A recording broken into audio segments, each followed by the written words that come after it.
Welcome to our 2022 Wildwood Platinum 169 RSKX. Starting right in your back bumper here, if you just reach in, pull that cap out of there, inside of the bumper you're going to find your sewer hose. Take note of those two ears and the adapter here, it's how I'll be hooking it up to your sewer system. And the hose itself, once fully extended, is about 20 feet long. Just keeping it stored in the bumper back here to help keep any sort of stench out of the unit, keep things a little bit cleaner. A step forward in this corner, as well as in each corner of the trailer, you're going to find these stabilizer jacks here. All they do is they run down, contact the ground, give it another turn or so just to firm it up, and it'll get rid of any sort of bounce or sway that you see you got in the unit right now, just to keep things firm while you're out camping. Up from there, you're going to find your cable inlet. Coax cable plugs into there, fires up at your TV location. A couple of steps forward, you get your black tank flush valve here. So over time, you may notice after having gone and dumped your black tank, your monitor panel is still reading a third or two-thirds, whatever it may be. Typically, it's just some debris inside of the tank hanging between the probes causing that misread. So what you'll do is just take your water hose and plug it into there, turn on the water, open up your black valve, and that'll just flush out that tank for you, getting rid of any sort of debris that could be causing your issue. City water inlet's right beside it. Same water hose will plug into there, turn on the water, and that'll pressurize the water lines throughout the unit. Right underneath it is your exterior shower, so you'll get a key just like this guy here. Stick it on into there and open her up. Inside of there, you'll find a standard 3-foot hose, standard head, hot and cold water. Once you're done, just tucking it back in, locking it back down. Beside that's your hot water tank. Line up that keyway and you can pop it on open. All your controls for turning this guy on are just inside the unit. Before turning it on though, we just want to hit this relief valve right there. You should see some water come out. If you're not getting any water out, there's a chance that guy's empty. So you just want to make sure that's full before firing it up, just so you're not burning out your elements. Down underneath it's your sewer system. So on the left you get a gray valve, on the right you get a black. Black valve's controlling your black tank. The black tank is filled from your toilet. Of course, it's going to be your dirtiest water, so we'll dump that first. Once that's done, you can then come to the gray. Gray tank is going to be filled from your sinks as well as your shower. Typically cleaner water, we'll dump that last. The hose, or the cap there, if you just kind of press on it and pull it out, you see it's got the same ears on it that your sewer hose had. It'll attach the same way. Kind of beside it all, we've got your low point drains. The purpose of those is just to drain out your water system. So if you're leaving the unit for a while, you don't want your water going stale, just drain it out before you leave. Or before winterizing the unit, you just want to get all the water out before pumping antifreeze through. Straight up from there, you're gonna find your stove vent. So just got that little flap in there, just opens up, tucks back into place. Once you're done, you kind of hear it click. So whenever you're using your stove, you want to make sure that's open so that your fan inside can evacuate any fumes, as well as having it closed for travel, just so you're not getting any dust in there. Fresh water inlet right here, so you just unscrew that cap and your water hose will stick into there. You turn on the water, that fills up your freshwater tank. Down underneath it, you can see that little cap right there. There's a cap inside of your hot water tank, just screws onto there to close it off. Your power inlet, so as you open that up, you're going to find a notch in the bottom corner, lines up with that notch there. Press those in together, give it a little 1/8 turn, that'll lock it into place, then you get the threaded collar there to really lock it down. Following the cord back, you're going to find a standard 30 amp end. Most campsites are going to have that for you. You can just plug straight on in and you're good to go. We do also provide you with a 15 amp adapter just to plug in at home to charge your batteries or run your fridge. Magnetic latch holds the doors open for you. Inside of here you'll find that adapter I was just talking about. It's your 30 amp cord into there, 15 to a standard outlet. Water hose here for you, as well as the little jack for running all of your stabilizers. Right. Around front of the unit, you get a battery disconnect switch kind of just back on the frame here. So it's just this little keyway with it pointed up. That's it turned on. Flip it out and out. That's it turned off. So whenever you're using the unit, you're going to want that turned on. Whenever you're storing it, you just want that turned off. The battery itself is housed inside of this box right here. As long as you're plugged into that short cord in the back or your 7-pin to your tow vehicle, that battery's charging for you. Standard propane tank, you just turn that knob, turn it on. Around the other side, get the other end of your storage compartments here. So inside of here, you're gonna find a little griddle. So that guy just slides on out. You get this red latch in the back there to kind of lock it out. In your hose, you're just gonna pull that black collar back to undo your quick connect. It attaches right in the back here. Again, just pulling that collar back, press it into place. Then the hose runs off to the side here. You get a little dust cap there, we'll undo that, and then you can push the collar back. Same thing, insert your hose. Once you have that hose in, you get that valve there, you're just gonna open that up. With that valve open, it's kind of like an added safety. You cannot undo that quick collar. So once we got that all set up, you can turn it over to light and just kind of rapidly turning it fast there until it clears the air out of the propane lines. Then you see it fires right up. Once you're done, turn it back down to off. Close off that valve, undo the collar, put that dust cap back in place. Undo it from the stove, and then I just like to connect the hose to itself, just ensures that nothing's getting inside of there. Let it cool off, and then you just tuck it back away.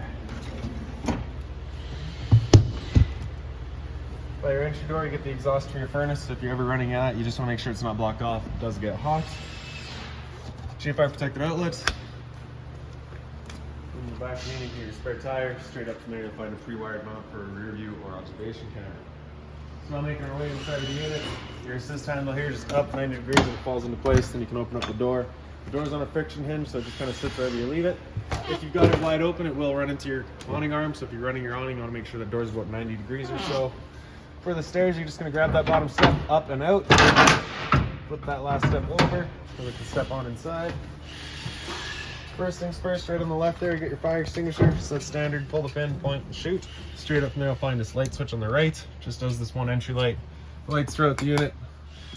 Just on their own center push buttons there. Light switch beside it, does your awning strip outside. Switch down here is for your slide out in the back. So press and hold the top of that and it makes its way out. Can't really see the slide out from where we are. If you kind of look over your doors, you can kind of just see it going. But basically you're going to be listening for it. Once it's fully extended, you're just going to hear the motors turn themselves off.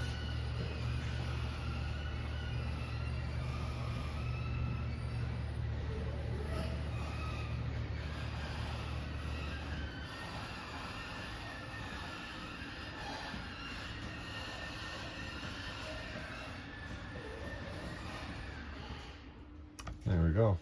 Awning's right beside it. Press and hold the bottom of that and your awning will make its way out. Once that awning's fully extended, we're going to see a little black flap as well as the black metal tube. Once you see that, you're going to stop. If you're to continue extending, it can actually wind itself up backwards, in which case a fabric will be underneath the tube, allowing it to then hold water, accelerating the growth of mold and mildew.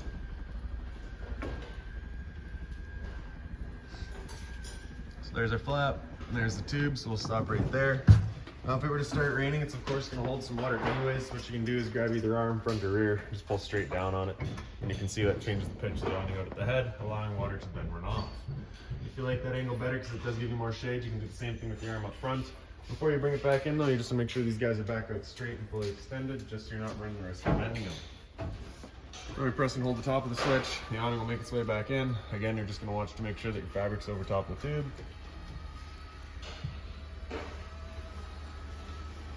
And the last thing to keep in mind with your awning is once you get up to about 15-20 kilometers an hour wind, it is catching all that wind. So again, you just want to bring it back in so you're not running the risk of bending your arms.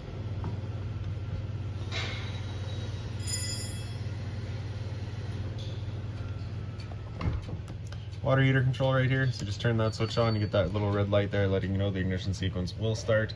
Once that sequence is started, that light will go out. It's going to try that 3 times. If after the 3rd try it doesn't fire up, this light's going to come on and stay on. At that point, just off, back on to reset it. Alright, so you can hear the where that flame stood right here, so we know the tank is good. Right beside it's your water pump. Turn that switch on, turns on your water pump, drawing out of your fresh tank to pressurize your lines. Batteries on the dump on the left side there, so you can see we're currently C for charging. G would be good, F is fair, L is low. Your fresh tank, as you fill that up, we'll go to a 1/3, 2/3 and full. Same idea for your black and your gray tanks. This right here is a solar charge controller, so you do have a solar panel installed in the unit. It is hooked into the battery already, it is all set up. Basically, you just have the readout here to see what kind of charge rate you're going at. The other side of your entry door here, you do get a little Bluetooth speaker. No dedicated stereo in here, so you do get the speaker, USB charging on the side. Power outlet down below it, and then up top from there, that little white cap is just a little close-off panel for the electronics connection, the electrical connections to your awning. Nothing really there for you to worry about. And the dinette, you can see, is currently set up as the dinette. If you're to take this table here and just kind of wiggle it up out of its leg, that leg will then wiggle out of its little base there. The table will sit onto these 3 ledges. Take this filler cushion to fill in your dinette, and you can create a bed. This window right here is the emergency exit, so as you open that up, you'd pull that red tab, get rid of the screen, take this guy here, throw it outside, hop on out. Into the kitchen, you get your microwave up top here. It's pretty standard, just like home. Down below it's your range vent, so you get the light as well as the fan. This is that fan that you want turned on with that flap outside opened up. For the stove, you just get the bifold cover that flips on back. Press the knobs in, turn it up to high, it fires right up. That little button there turns on your knob lights. Once you're done turning it off, letting it cool down, and then closing it back off. Some storage underneath it. Then your power converter right underneath it all. So you pop it, press the top and center, pops on open. All of your breakers on the left there. Whenever a breaker breaks, it sits in the middle, so just turn it off and then back on to reset it. And all of your fuses are on the right side. Over on the left side here, we have your LP detector. Propane's heavier than air, it sits on the floor. This guy detects it, starts going off just like a smoke detector would. Some more drawer storage here, as well as underneath your sink on this side. Sink itself, hot and cold water, of course. You do get the little sink cover. It is just soft plastic though, so nothing hot on it. Above the sink back here is a little light. Some storage space there. TV backer up on the wall here, power outlet for it, cable and satellite outlets. This right here is the furnace control, so with it all the way over to the left there, that's it turned off. As we move it to the right, you'll hear it click. And all the way to the right is going to be max heat. Anywhere in the middle is kind of your temp selection. Furnace is right down here, so it is not ducted. It is just dumping all of its air right here. So if you're looking to move that air forward or back, you're just going to want to get yourself a little fan or something. Nice side to this furnace is once it fires up, you'll be able to see that little flame in the bottom corner there. Once you're done, slide it all the way over to the left until it clicks, and that's it turned off.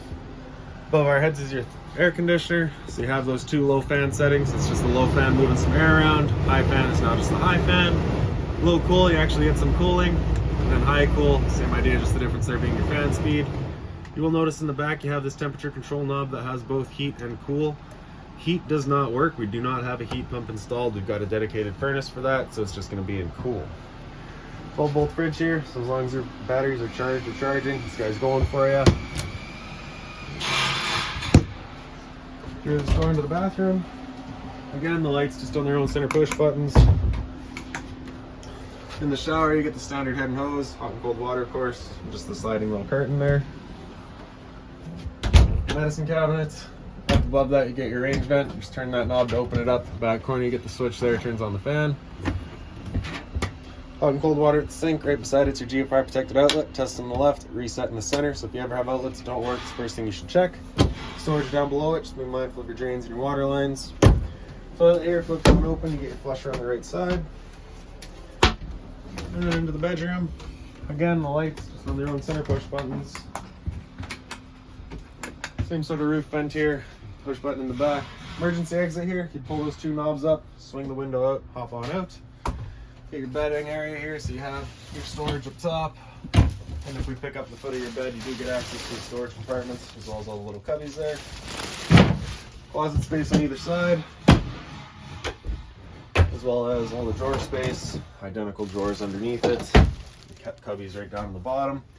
TV backer here, power outlet for it, cable and satellite outlet in the back, antenna outlet in the front. Turning that antenna on, just that button there, you get that green light letting you know it is turned on. And then you have your prep for Wi-Fi. All right, I do believe that's about it for this unit. If you've got any other questions on it, please feel free to give us a call, 204-237-7272.